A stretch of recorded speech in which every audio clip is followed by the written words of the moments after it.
Yeah, your bestest. My Bestest of bestest. bestest.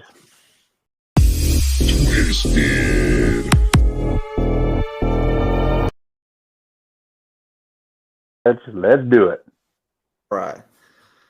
So, a long time listener and a guy that's been following my channel for a long time, and he follows a ton of other channels, and we've got to know him really great in the Discord. I have Pegleg here today. What's going on, Ah, Mr. Pegleg? not a lot. Just I'm sitting here watching a little of the boob tube, Yeah. and got a message from you about checking out for a chat, and you hit me up for video here, and I said, sure, why not? Sure, why not? So, what did you do before you became a truck driver? And Uh, about what year did you? let's Okay, see here. before you came truck driving, what year was it?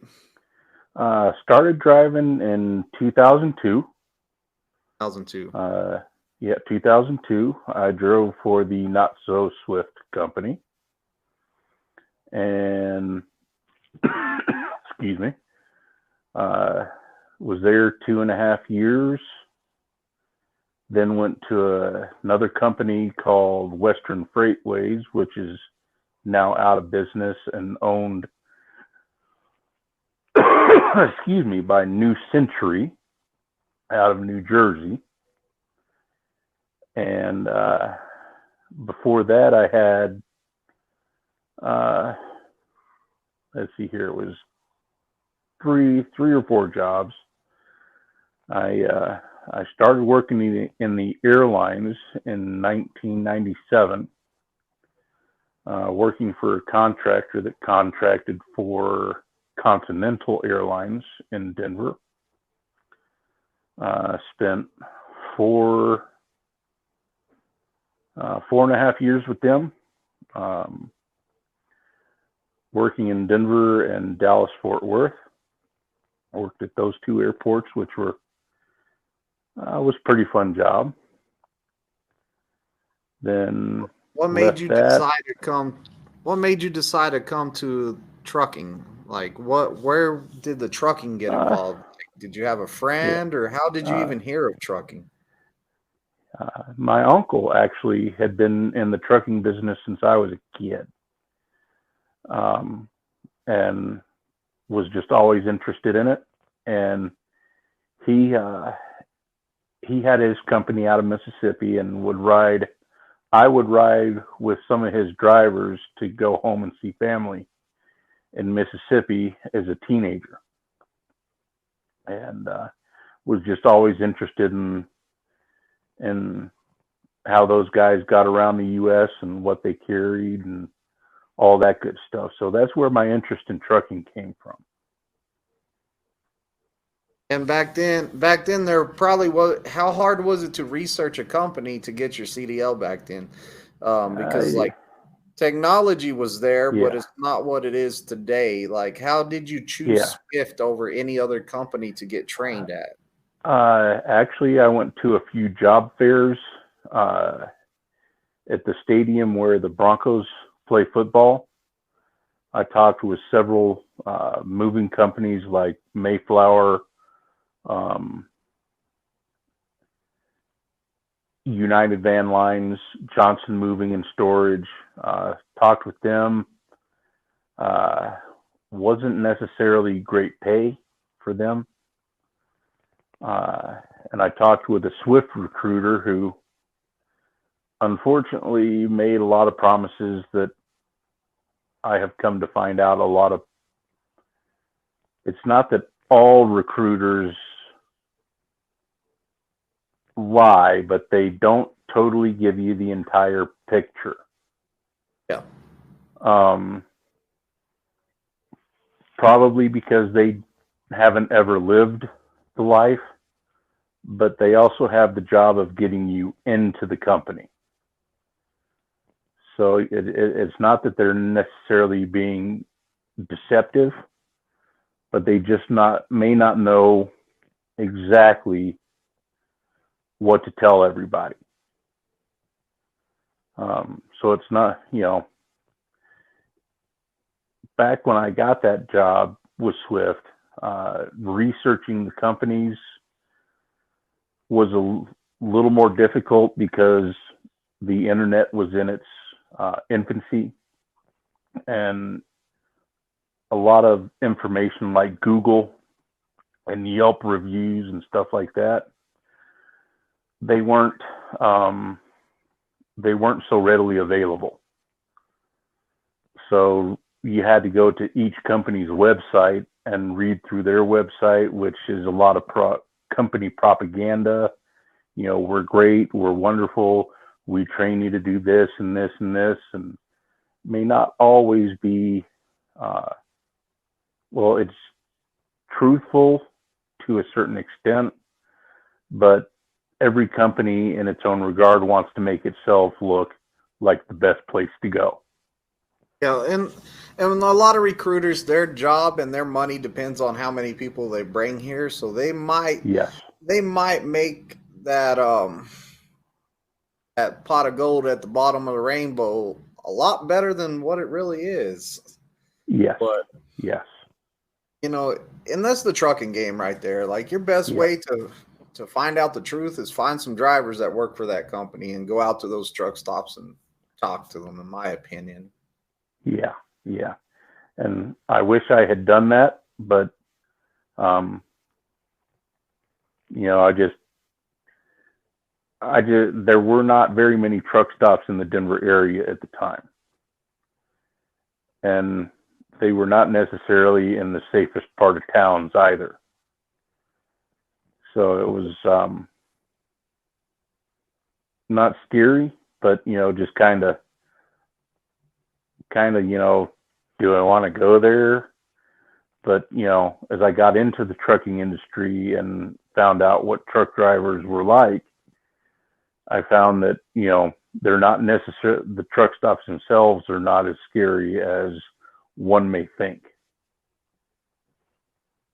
So it's, you know, got to take that with a grain of salt. And how was the training process at Swift? Do you feel like it was a good process, one-on-one training or in a group setting? Or the orientation was a group setting.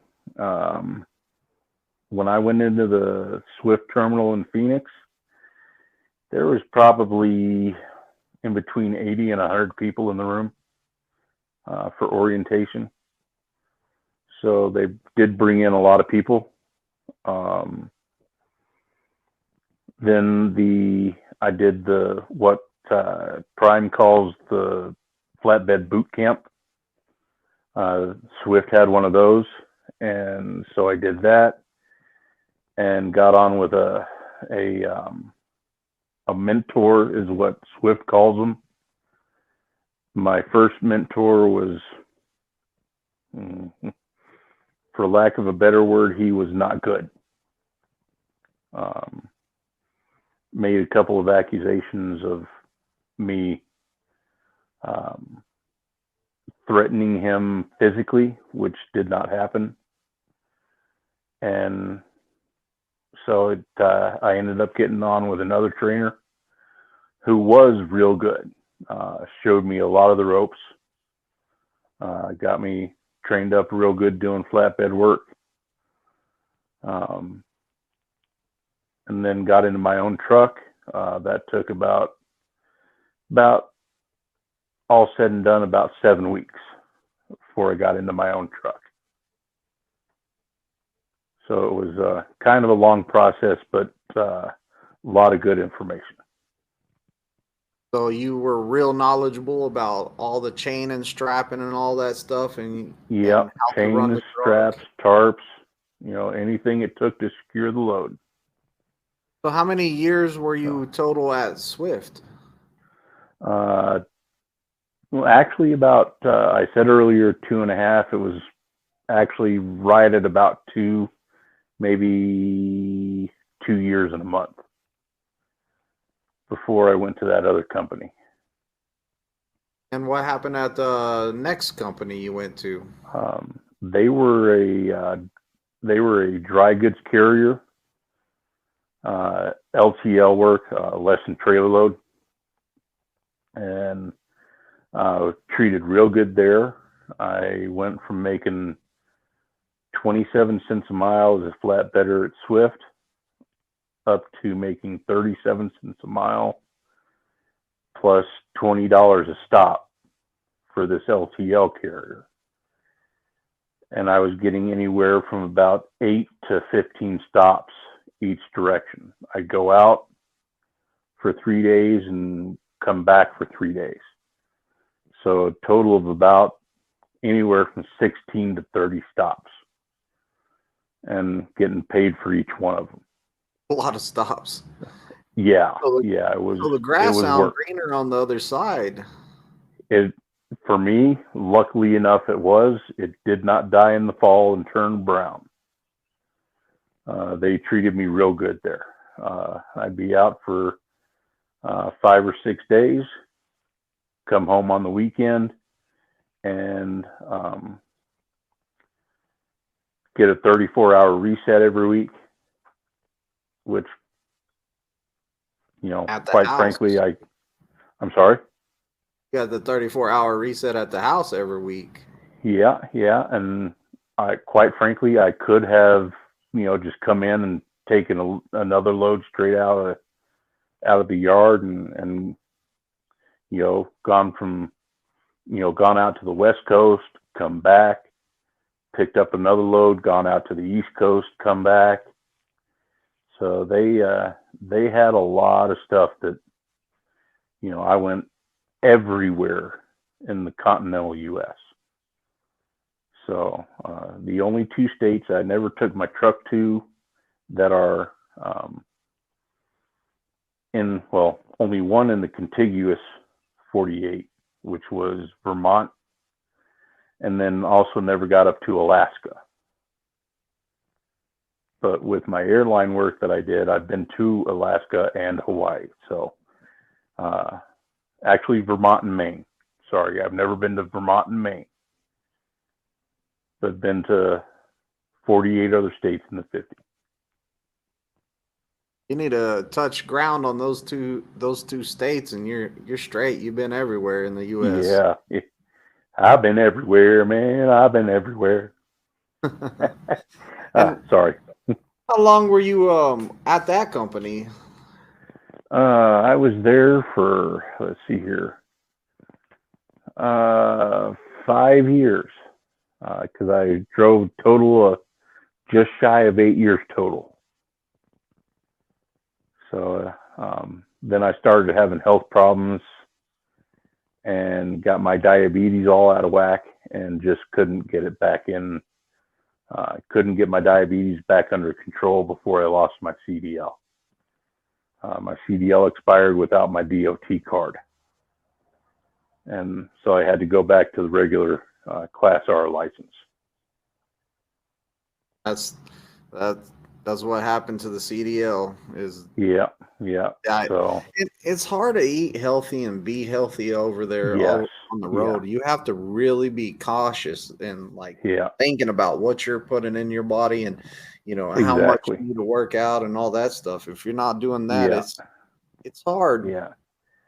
The one thing that I learned the hard way is that keeping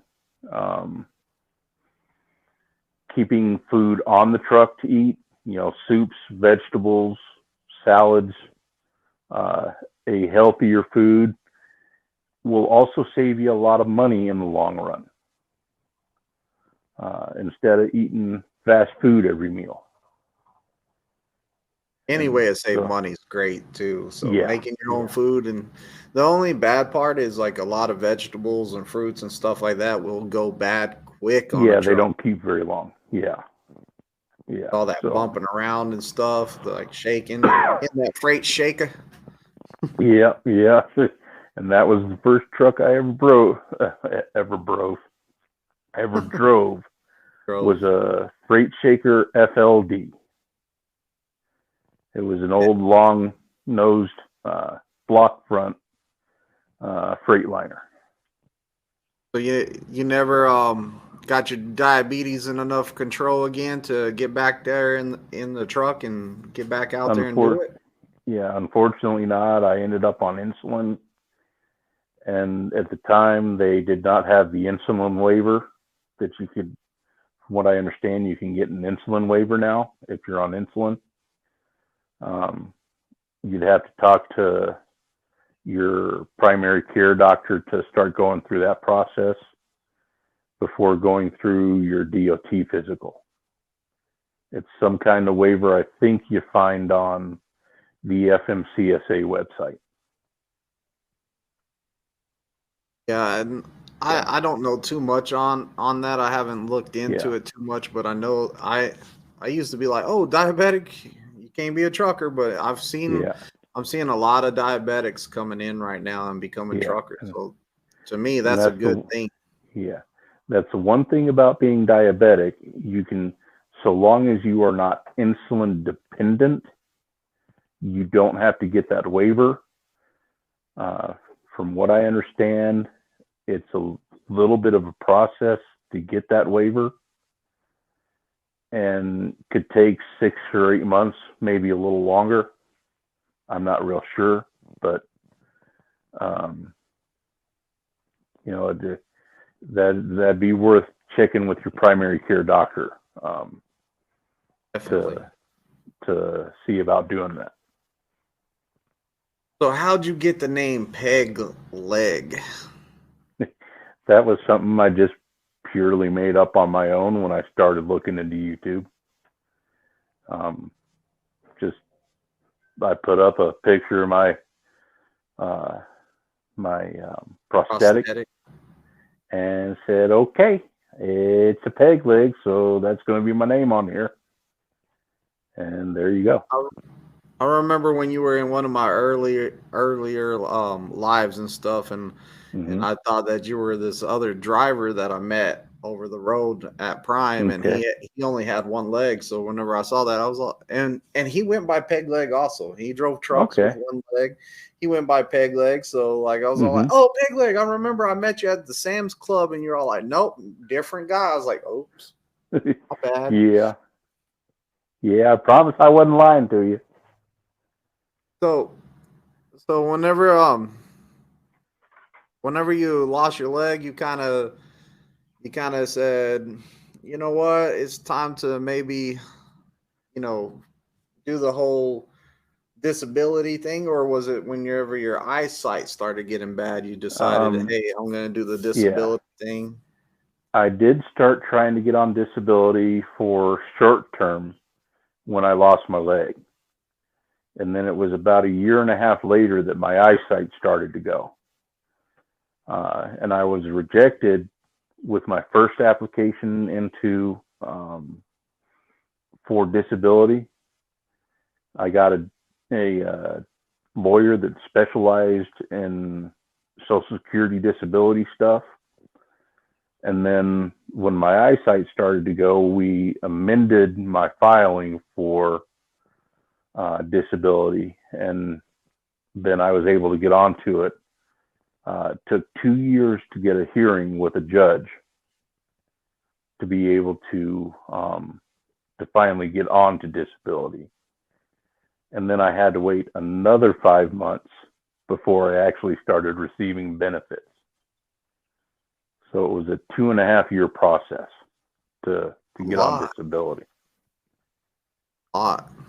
But I'm glad that they got you on there. So yeah. That had to be hard.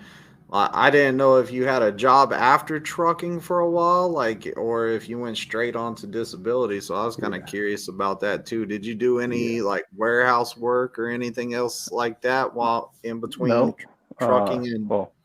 Didn't do any warehouse work, but since I knew the airline industry from working there before, I went back into working for the airline industry and worked for a regional carrier that contracts with Delta and United. And then also got a part-time job with United. So I had good health benefits, good flight benefits. And then also started doing security at the airport in Denver. And that's when I lost my leg, when I was doing the security work at Denver International. Got terminated from that job because they couldn't accommodate my recovery time after losing my leg. So I got one more job doing security in a building in downtown Denver. And that's when my eyesight started to go. So that was pretty much the end of my working life before getting on disability. So with that airline job, got good travel benefits, and that's how I was able to get to Alaska and Hawaii.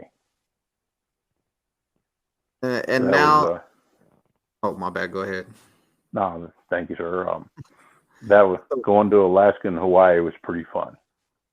So I bet so. Yeah, good times back then. So, with you not being able to do trucking anymore, you kind of enjoy watching some of the trucker YouTube channels, and you kind of remind you of the day, and you're real big on talking in there and like helping out a lot of people. So, you know, I kind of feel like you helping people out keeps you involved and keeps you thinking about definitely trucking. Does. And I do like that. And you're a big support member in the Discord, because I try. You are in there and you are giving advice, you're helping people out, and you may not have ever worked at Prime, but you watched enough videos and done enough research and then asked some of the guys that are in there that are experienced, hey, what about this situation? And you've learned a lot. And I have. You will stay up all night with the driver if they need you to. Like, you just man, Sam needed help that night. Yeah, Sam did, and he was thankful. Like, I remember I got up the next day, and I was like, "What are y'all doing on so early?" And you're all like, "Oh, I had to make sure Sam made it all the way to Chicago." And I was like, "Really? You stayed up all night and you're still up?" Yeah. I got about an hour and a half of sleep that night before he hopped in and had my CPAP machine all covering my face and heard the little ding notification, and Sam says, "Hey, what are you doing?" I said, "Well, I'm waiting for you." Yeah. And then talked to him all night. I think that you're a big help in there. I do appreciate you a lot, because you help out a lot of people. Guys. Yeah. You know, I try and help wherever I can. And I feel like doing the videos and the lives and stuff, getting to meet you and meet some of my subscribers and stuff like that, you know, it's been awesome. I've gained a lot of great friends just from, hey, I watch your channel. And I think it's awesome. Like, that's how I met Greenwich. That's how I met River Rich. If I didn't have a channel, then if I would have not have met him. And actually, if he didn't have a channel, because I was one of his fans, if he didn't have a channel, I wouldn't have knew who he was. Yeah. So, I mean, you know, I remember seeing a couple of your videos with him in there and checked him out and saw he had a barbecue on YouTube, a barbecue channel on YouTube. So I watched a lot of that stuff, and I still pick his brain about some of the smoking stuff. So you trying out his secret recipes and stuff? I when and if I ever get my smoker finally put together, I'm gonna order up some of his what does he call it? River mud spices that he has. Yeah. And try some of his rubs on the cuts of meat that I smoke.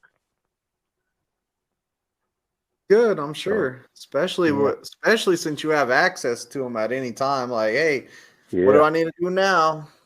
I watched the video. I'm following the video steps, but I think I'm messing something up. The man is an artist whenever it comes to that. Yeah, I've heard you found that out. Yeah, he came over, cooked a mean steak over here. It was so good. Like, I was all like, man, I don't know if I'll ever be able to cook a steak for my family again after this one. But I'm glad that you're a big help, and I'm glad that the videos have helped you out and kept you involved in trucking, because I can tell just from our conversations we have in Discord that you were very passionate about trucking, and if you could be in Definitely one right was. now, you would be in it. Oh, in a heartbeat. Quite frankly, if I still had my eyesight and better health, I'd be applying at Prime every day of the week until they said, we're tired of hearing from you. Come on out. You